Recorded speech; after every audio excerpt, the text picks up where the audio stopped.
Välkommen. Välkommen. Tervetuloa. Välkommen. Voucher. Ude. Välkommen. Welcome to Testing Grounds from the Nordic Alliance of Artists' Residencies on Climate Action. Episode 1, Introducing NAARCA. As the climate crisis accelerates, how can artists' residencies be testing grounds for new and better ways of living and working? In this 8-part series, we'll be exploring that question by bringing together artists, researchers, and activists from across the Nordic region and Scotland. Each episode will feature a conversation about some of the themes that the members of NAARCA are grappling with, that we're all grappling with, in the context of the climate crisis.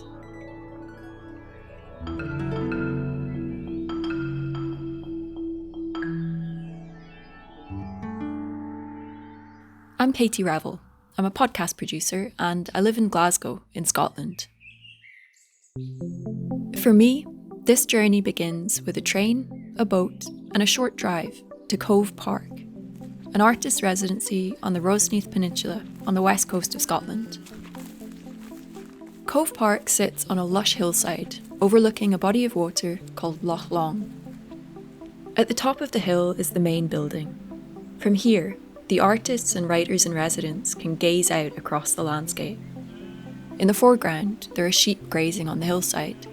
Further away, there's a forest. Then there's the shimmering water, and beyond that, the hills of the Cowell Peninsula. And above it all, there's a huge, ever-changing sky. From this vantage point, things look fine, peaceful, idyllic. But of course, things are far from fine. Across the Nordic region, climate change is having a real, tangible impact right now. In Longyearbyen, Svalbard, the ground is literally giving way as the permafrost thaws. In Seyðisfjörður, Iceland, record rainfall triggered landslides that swept away houses. On the Swedish island of Gotland, severe water shortages are now the norm. And here in Scotland, as the seasons become ever more unpredictable, heat waves are followed by torrential rain, and flowers bloom in November. We're living in a crisis. The need for action is urgent. And yet, the wheels of change sometimes turn very, very slowly.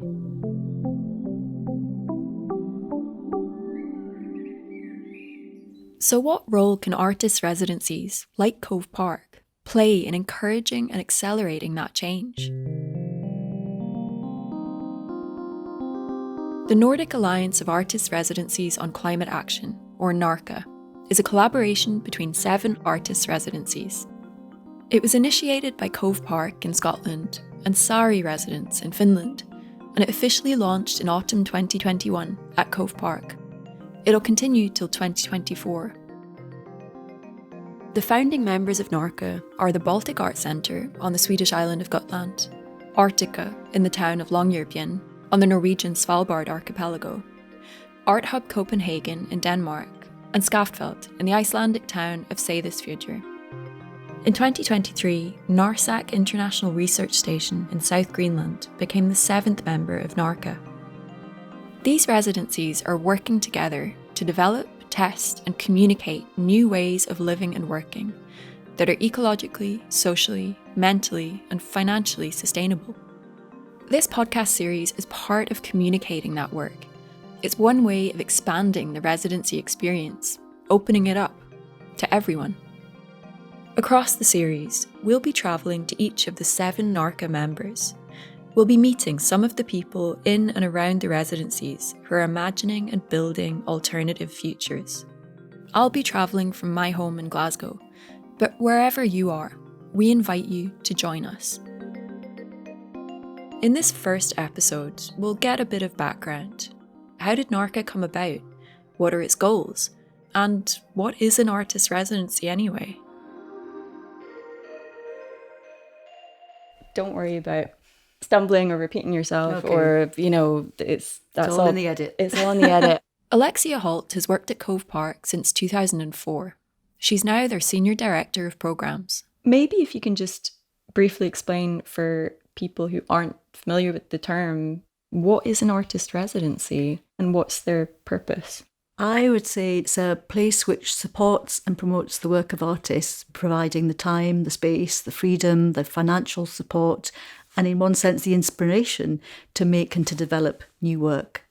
And that might mean to be working to a deadline, or it might be purely exploratory time to reflect on what you've been doing, where you are in your practice, to try new things out that you've been meaning to try for some time, to experiment, and really to have that opportunity to do just what it is you need to do for your work in your own terms. For those of you listening who are artists, this might seem a bit obvious, but I know I'm guilty of forgetting sometimes that artists are people too. They have health issues and kids or parents to care for and bills to pay. Residencies can offer a temporary step away from all of that, away from the noise and the clutter of everyday life. You'll find them in all sorts of places, urban and rural contexts. And I think the good thing about lots of residencies is if they play to their unique contexts and their strengths.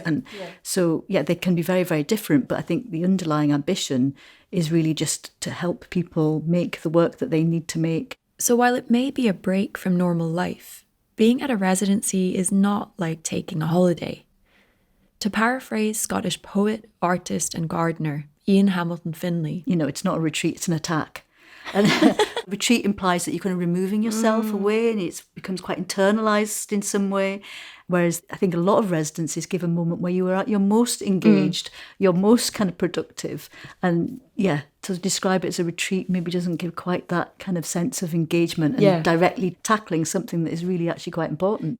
Residencies can take different forms. Time-space freedom model applies to many residencies, and it's about offering people the time, literally 2 months, 3 months, whatever that might be, and the space, the accommodation, the workspace, the location away from their usual home life or studio life, and the freedom that you're not expected to do any outcomes.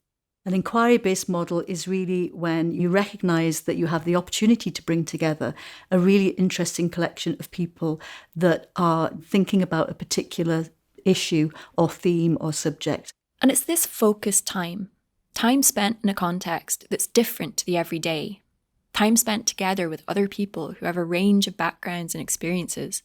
This is one of the things that makes artists' residencies potentially really powerful in the context of the climate crisis. It's like a sort of a petri dish of bringing people together and seeing what might happen, what that might lead to, how the conversation and the discussions that happen here can be brought together and harnessed and used to kind of help influence policy or influence other people's thinking around the climate crisis and bring new and different perspectives, artistic perspectives to it. What do you think makes an artist residency like Cove Park well placed to explore ways of responding to climate change? I think it's that natural process of the meeting of minds, bringing together people from very different backgrounds with huge wealth of expertise and knowledge. And we're not just bringing them together for a conference. They're here working alongside each other for, sometimes as short a time as a week, but a lot can happen in a week, but often for as much as 2 to 3 months. So that sort of literal kind of amount of time that people have the opportunity to really explore deeply their views and their opinions and their experiences, it's just a unique thing in the arts. People might come together for symposia, for conference, for exhibition previews, but they're not living and working and experiencing life together, and that opportunity, to really, really share perspectives. Artist residencies are really special places. I mean, they are places where the artists live and work. Jaana Eskola is NAARCA's eco-coordinator. And also for the staff, they're really specific working places. The line between work and leisure time gets really blurred. And so they're also brilliant platforms for new thinking, new ideas, new experiments, and new projects. The fluidity between work and free time and the fluidity of thought and the flexibility in the way of doing things is definitely the strength of any artist residency. It's very unique. I can't underline that enough, that these places are very unique. I think that's definitely an opportunity that we should use and not to let go from our hands. Residencies also, by being these places that kind of have this special knowledge, they are also places where I think the change can happen on a very concrete level. Leena Kela is the residency director of Saari residence in Finland. She's also a performance artist and a curator. We host people. So artists and also researchers come and work in the residencies, but they also live there. So we are thinking that residencies are good advocates for change if kind of the activities in the residencies are inspiring and also pushing for change, pushing to change your kind of ways of thinking, first of all, sort of getting new insights on these complex topics around climate crisis, but also thinking about the kind of sustainability in energy, in food, in transportation, kind of on different levels within the residency context that can kind of change your behavior if you are willing to change. And then as residency artists and researchers, kind of through that experience, you might be kind of bringing those new insights back home and then expand that change. And I really strongly feel that we have almost duty to use that opportunity to invent new ways of being, living as part of this society and this world. We have all the possibilities to do things differently and be experimental, be bold, be radical. That's definitely one of my core messages to everybody, that take that opportunity, test out things, don't be afraid of failures, be like one step forward.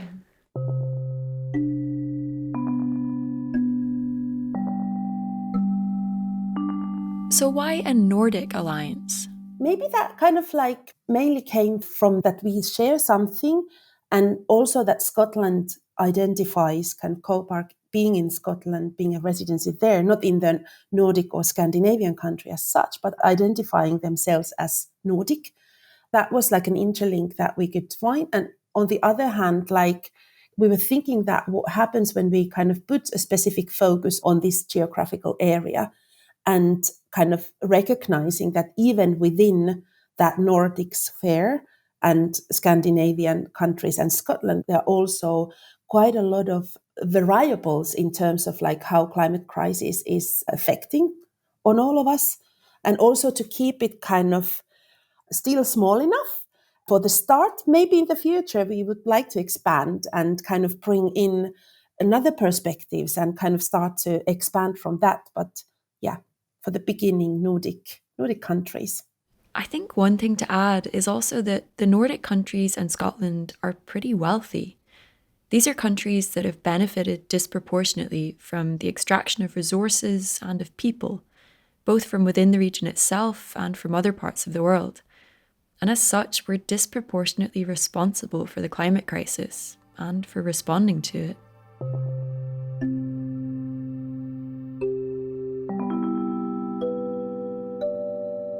The idea for NAARCA was sparked by conversations that happened at Saari back in December 2020. When Francesca Bertolotti-Bailey, who used to be the CEO of Cove Park, visited us here in Saari, and kind of without any specific agenda, just doing a residency visit.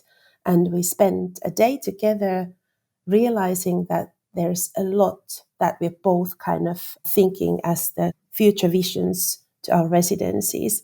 Francesca was just about to start her work at Cove Park. And we in Saari, we had been having an eco coordinator, Jaana Eskola, working with us by that time for 1 year, and kind of going through our residency models and activities from the perspective of ecological sustainability. But what was something that we both shared was that also we included social sustainability and mental sustainability within that spectrum. So we were discussing the whole day and thinking about the meaning of residency within the climate crisis and the activities it requires. And from that conversation, it was kind of clear right away that we should work together and invite other residencies to collaborate with us. So that was the beginning. Shared interest and a vision.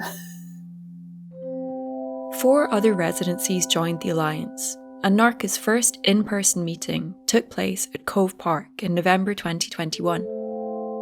At the same time that the COP26 climate conference was happening just down the road in Glasgow. We spent a few days together kind of thinking if there would be more like a clusters of activities. So we formed subgroups, and these subgroups are responsible of these various actions that we do. The subgroups are art commissions, pedagogy, and knowledge production and communication.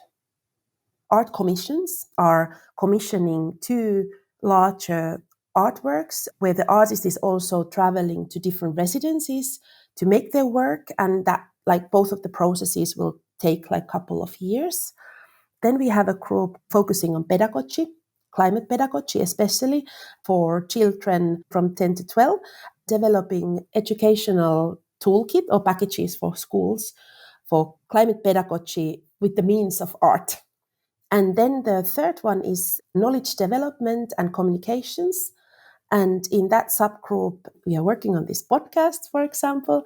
So producing knowledge and distributing knowledge, and thinking about also what kind of knowledge NAARCA Alliance produces and how can we kind of expand and reach out to new audiences and tell about these residencies as places where maybe there's a lot of knowledge produced, but it might not become visible for the outside audience.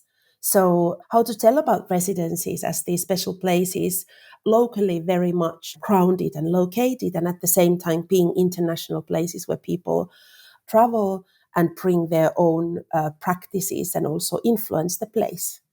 That there's a lot of things in the residencies that happen in the residency. So I think NAARCA's one of the main activity is to really share that. We've been talking a bit about, the point of bringing people together. There's all of these amazing discussions, fantastic work could be produced, who knows what writing will be produced and where things will go. But we need to make that visible and we need to vocalise it. And collectively, coming together as a group of like-minded organisations, we can really amplify what that message is. It's also at a very practical level, it's about sharing other people's experiences. So I think, coming together with other organisations, sharing the same views and perspectives, although coming at it from very different angles, amplifying those views on a much broader platform really means that we're much more visible, and the people that need to hear what we have to say will listen, we hope. Whether that's funders, politicians, wider community, the more people that we can reach, the better.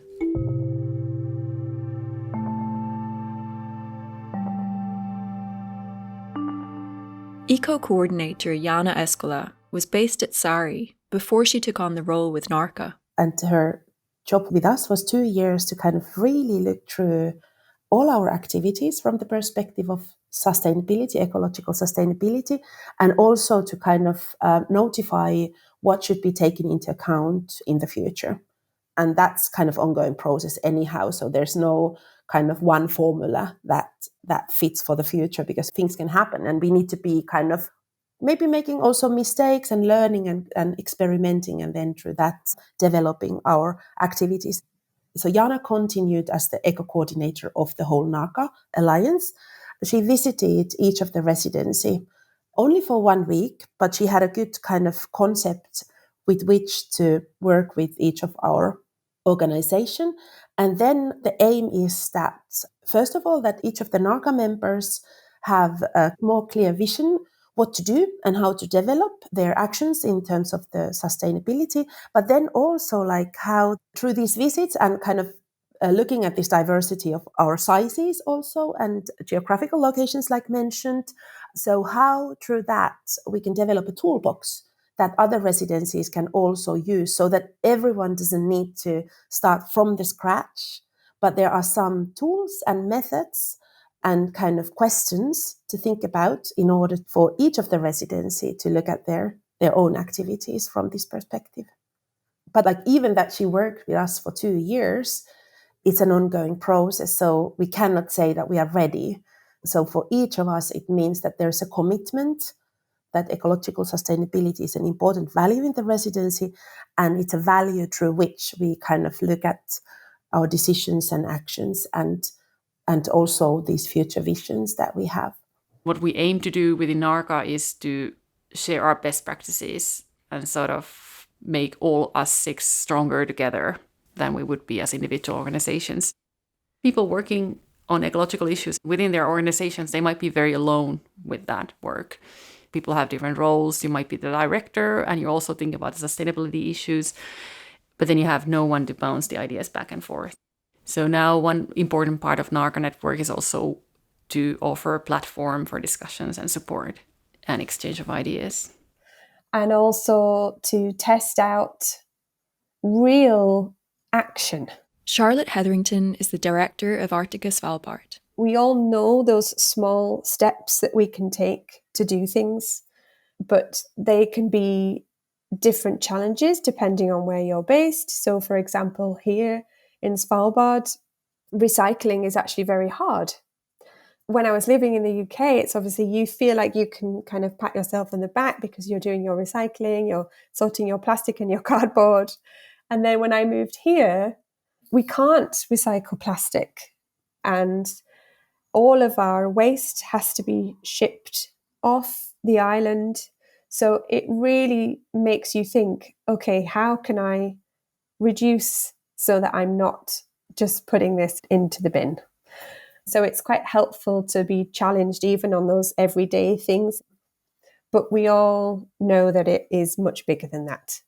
And so I think being part of NAARCA is going to help in testing out real action.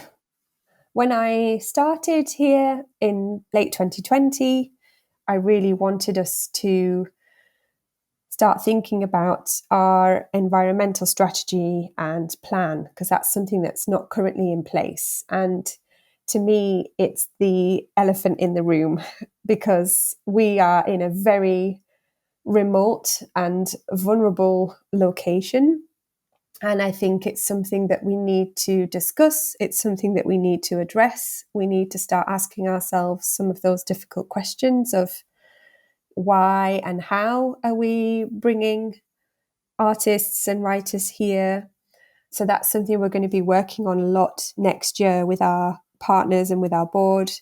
So to be part of the NAARCA network is going to really help with all of that work. And it's going to be interesting to see how the other organizations in the group are working on that and how we come together. So, yeah, I'm looking forward to sort of being part of those conversations.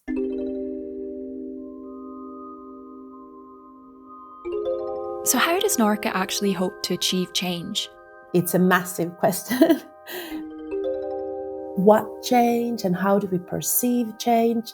But I think that since we are different, the organizations in the Alliance, we are all different and we have all specific kind of local questions in terms of our geographical location and also who we work with and how we work, that we can bring in our specific expertise, not only the specific expertise as us as residency, but kind of within the people that we work with, their expertise. So we can look at this question of like climate crisis from various perspectives. We know there's no one answer and it's amazingly complex and kind of multidimensional question. So I think one of the sort of factors around the change is also that we have hope. We have hope for change and we can support each other being kind of hopeful and willing to work for change, because the change should happen everywhere. And if we lose hope, what is then left?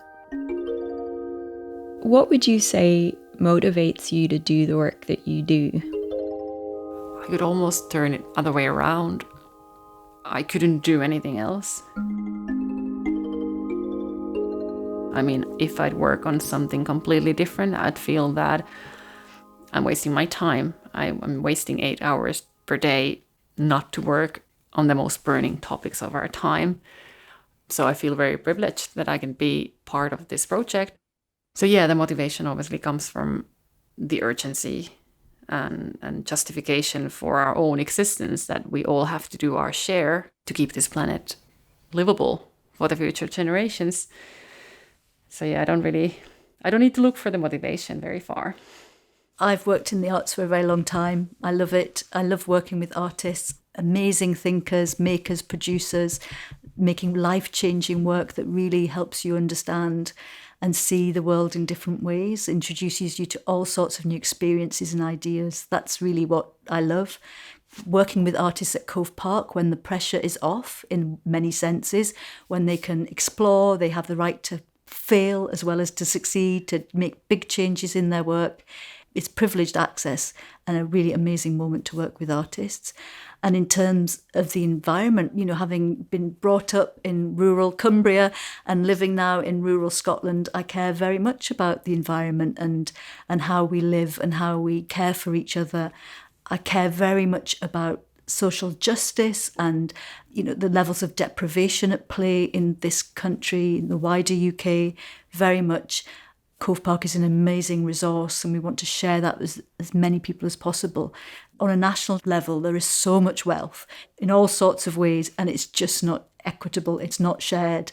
And I think that's a huge sort of motivation as well. Oh, wow. Like, of course, being very, very motivated, but kind of struggling between the motivation and hopelessness, because it's massive. The question is massive. But personally, I've been long time very committed, but at the same time kind of thinking that as an individual, like whatever you do, it's not enough.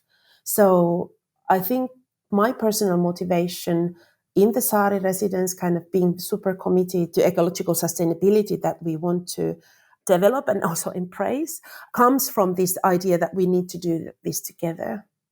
So I could kind of spend my days in thinking about my kind of personal choices and activities and kind of putting my energy in recycling and all that. But we need to do it in a wider scale. So there's kind of this concrete aspect of living sustainably. But then there's also this symbolic aspect, that how you can also invite others to think about these questions, inspire others, and especially kind of coming from the point of view of like being inspired and motivated and not just guilty.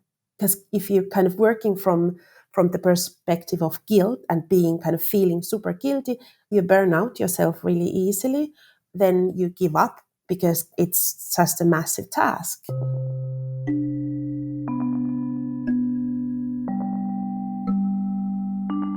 So I believe in this kind of inspiration and building hope and through that being motivated. And yeah, doing it together gives that.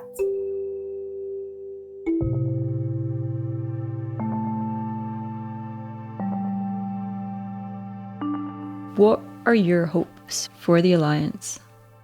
I wish like boldness of thought and really like truly radical action. Of course, I wish that would become as a permanent part of the way these organizations operate.